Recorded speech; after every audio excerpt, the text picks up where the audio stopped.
আসসালামু আলাইকুম।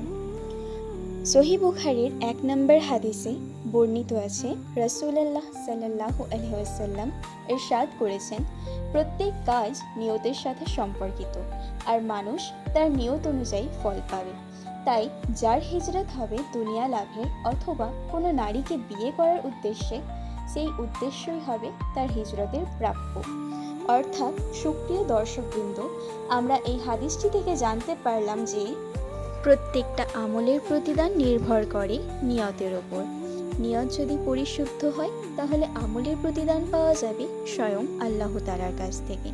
যদি কোনো ব্যক্তির নিয়ত হয় দুনিয়া কেন্দ্রিক, অর্থাৎ তার চিন্তা শুধু দুনিয়া ও দুনিয়াবী জিনিসের ওপরেই বরাদ্দ থাকে, তাহলে আল্লাহ তাআলা তাকে হতাশাগ্রস্ত করে দেন এবং পেরেশানিতে ফেলে দেন।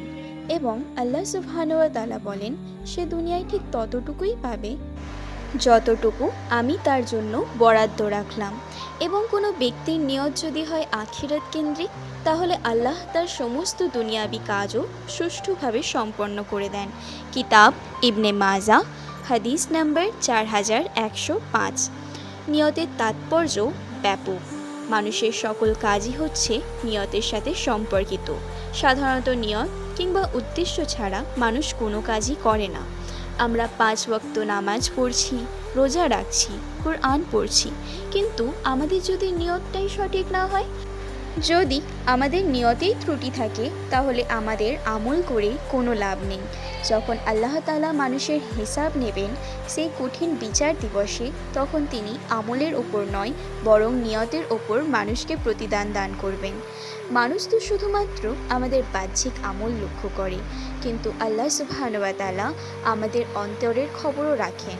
সুতরাং আমাদের প্রথম উদ্দেশ্য হলো নিয়ত পরিপূর্ণ শুদ্ধ রাখা এবং লোক দেখানো উদ্দেশ্যে কোনো কাজ না করা, বরং আল্লাহ এবং তার রাসূলের সন্তুষ্টি অর্জনের জন্যই কাজ করা। ভিডিওটি যদি আপনাদের ভালো লেগে থাকে তাহলে ভিডিওটিতে অবশ্যই একটি লাইক দিন, কমেন্ট করুন, শেয়ার করুন এবং সাবস্ক্রাইব করে আমাদের পাশে থাকুন। এবং নতুন নতুন ইসলামিক ভিডিও পেতে আমাদের কমেন্ট করে জানান।